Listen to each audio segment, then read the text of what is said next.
So apparently this episode didn't air last week, which I did not know about, and probably half the community that watches Soul Eater Not did not know about either, because I was like, why did the episode not play last week? Like, last week on Tuesday, I'm like, why is it not coming out? Why is it not coming out? My anime list says the final episode aired, but it didn't air, and I'm like, what the fuck is going on?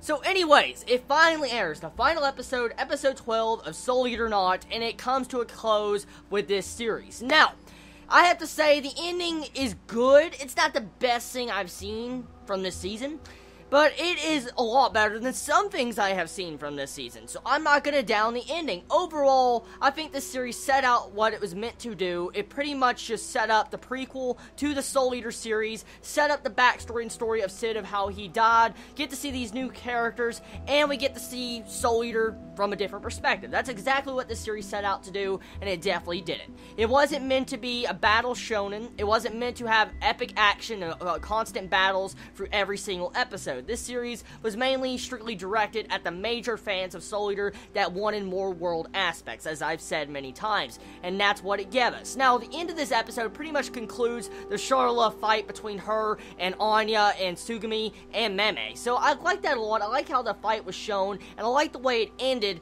but the big question is, what's going to happen to Charla's soul? I mean, is she just going to go up there somewhere into the academy, or is she going to be eaten by Sugumi? We don't technically know what is going to happen, but still, it was a good, interesting ending nonetheless. Overall, the animation of this series has been okay. It hasn't been the best. It's pretty much a moe Soul Eater, and there has been a little bit of animation dirt through the course of this entire series, especially that one fight we saw, I think, on episode 7, which was horrific.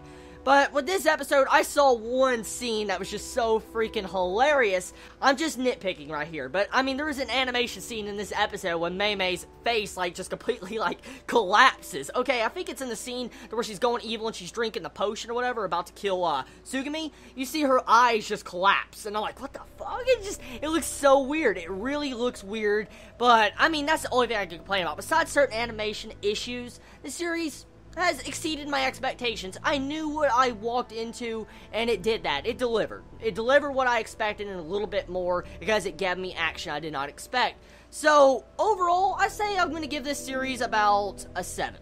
A 7 out of 10. It's not the best, not the worst, but, I mean, hopefully this series right here, Soul Eater Not, will eventually get a season 2, or at the very least, it might pave the way for a possible, new Soul Eater reboot, which I would love to see, and if that does happen, that will be good. Overall, I guess I can recommend Soul Eater Not to other people, but if you just want battle and action like the original Soul Eater, you're definitely going to hate this series. That's just straight out the front gate. You're going to hate the series. But I can recommend it for any fans of Slice of Life. So everybody, tell me your final thoughts on this episode of Soul Eater Not. Did you enjoy it? Did you hate it? What's your favorite moments about it? I love all of you so much. Please be safe. Chibi out.